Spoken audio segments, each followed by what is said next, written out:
Radio playback India के सभी श्रोताओं को पिट्सबर्ग से अनुराग शर्मा का प्यार भरा नमस्कार। बोलती कहानियां कार्यक्रम में एक बार फिर आपका स्वागत है।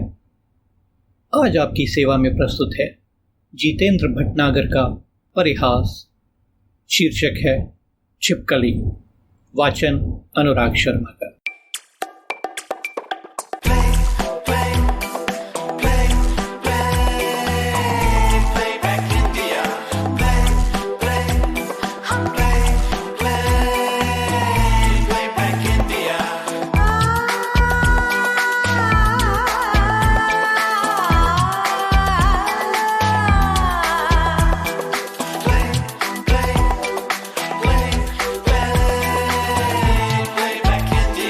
Radio playback India.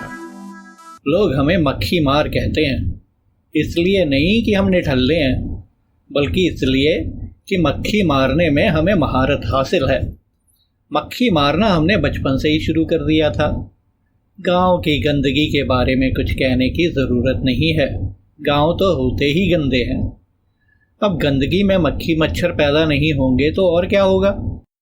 मच्छर का आकार बहुत छोटा होता है, सिर्फ हाथों के सहारे उसे मारना मुश्किल पड़ता है।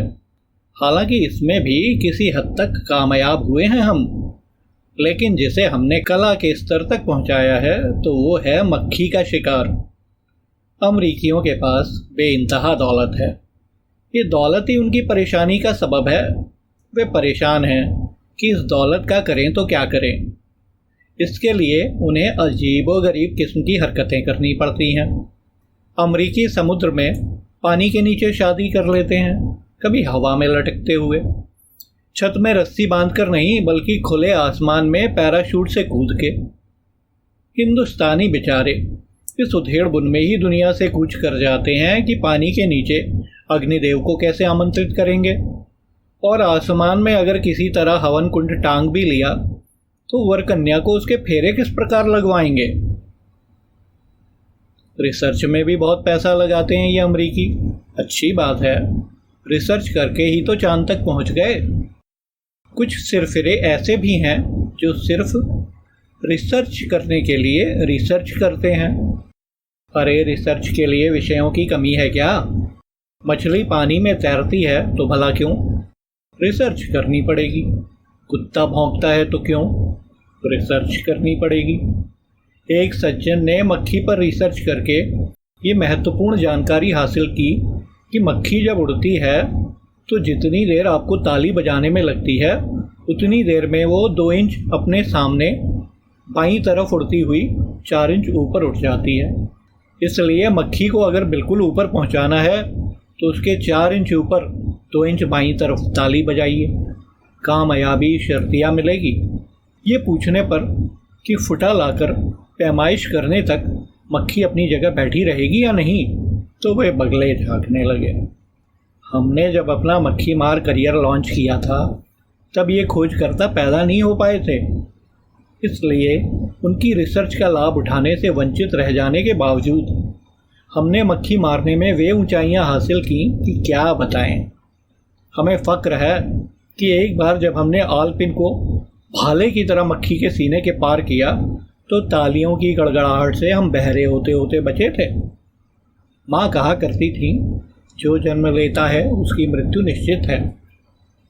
ये शाश्वत सत्य है, पर एक शाश्वत सत्य ये भी है कि प्राणी जन्म लेते ही सीखना शुरू करता है और हर क्षण कुछ न कुछ सीखते हुए आखिरी सांस तक सीखता रहता है। ये कहना भी गलत नहीं है कि सीखा हुआ जिंदगी में कहीं ना कहीं काम ज़रूर आता है। बूढ़े हो चले हैं, एक पैर कब्र के करीब पहुंच गया है, लेकिन शिकार करना अब तक जारी है। जाली के दरवाज़ों की वजह से मक्खी अब घर में घुस नहीं पाती तो क्या हुआ, छिपकली तो कहीं ना कहीं से अंदर आ ही जाती है। मक्खी के शिकार में जो दांव पेच सीखे थे वे छिपकली के शिकार में काम आ रहे हैं। छिपकली का शिकार शुरू करवाने का श्रेय श्रीमती जी को जाता है। शादी के बाद हम दोनों शहर आए, जहां हम मुलाजिम थे। घर में जैसे ही दाखिल हुए श्रीमती जी अचानक पलटी और हमसे लिपट गईं। हम बाग बाग हो गए। इससे पहले कि हम पकड़ मजबूत करें, श्रीमती जी ने दाएं हाथ की उंगली से पीछे दीवार की तरफ इशारा किया, जहां एक छिपकली अपने शिकार पर घात लगाए बैठी थी। अगर आपकी जान आपके सीने में मुंह छिपाकर सुर्खियां लेते हुए बताए कि छिपकली दूर भी बैठी हो तो उसकी जान निकल जाती है, तो क्या आप बर्दाश्त कर पाएंगे? हम भी नहीं कर पाए। हौले से अपनी जान को सीने से अलग किया, पास पड़ा अखबार उठाया, उसे मुर्दर की शक्ल दी और छिपकली की जान के पीछे पड़ गए। हमारी हिम्मत बढ़ाने के लिए श्रीमती जी बराबर नारे लगाती रहीं। अरे वो उस कोने में गई है, वहाँ पर्दे के पीछे, अरे रोशनदान के पीछे देखिए। हमें पसीने में लथपथ हांफते देखकर श्रीमती जी ने एक गहरी लंबी सांस ली और उदास स्वर में बोली, रहने दीजिए, आपसे ना हो पाएगा। अब हम कैसे रहने देते? हम जैसे अनुभवी शिकारी की ऐसी बेइज्जती? हम दोगुने जोश से शिकार में लग गए। छिपकली की माँ कब तक खैर मनाती। अब अधिक देर नहीं लगी हमें छिपकली को धराशायी करने में। जीत का सेहरा पहनकर हम श्रीमती जी से मुखातिब हुए तो उनकी आंखों में वो चमक दिखाई दी जो बाद में सलमान खान की जवानी के दिनों में लड़कियां उसके लिए रिजर्व रखती थीं। अरे इस चमक के लिए हम घर को एक बार नहीं 1000 बार खुशी खुशी तहस नहस कर सकते थे।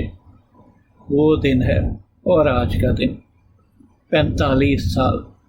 खुदा झूठ ना बुलवाए, कम से कम 5000 छिपकलियाँ शहादत पा चुकी हैं हमारे हाथों। अगर शेर के सिरों की तरह छिपकली के सिर दीवार पर सजाने का रिवाज होता तो दीवारें कम पड़ जाती हमारे घर की। अब लगने लगा है कि ज़्यादा हो गया। हाथ पैर और आंखें शिथिल हो गए हैं। तहस नहस घर को दोबारा सेट करने में सांस फूलने लगी है।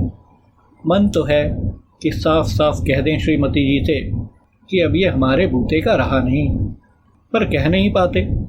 45 साल के विवाहित जीवन में अधिकतर हम दोनों अकेले ही रहे हैं। कुछ समय तक बच्चे साथ थे, फिर वे पहले हॉस्टलों में और बाद में नौकरी के चक्कर में बाहर चले गए। अकेले रह गए हम पति पत्नी।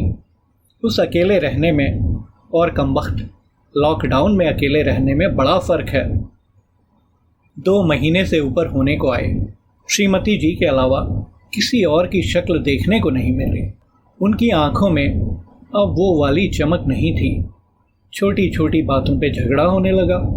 आज के झगड़े में तो तैश में हमने कह ही दिया, तलाक क्यों नहीं दे देती हमें, फिर छिपकली कौन मारेगा, कहते हुए श्रीमती जी की आंखों में उस सलमान खान वाली चमक थी। धन्यवाद।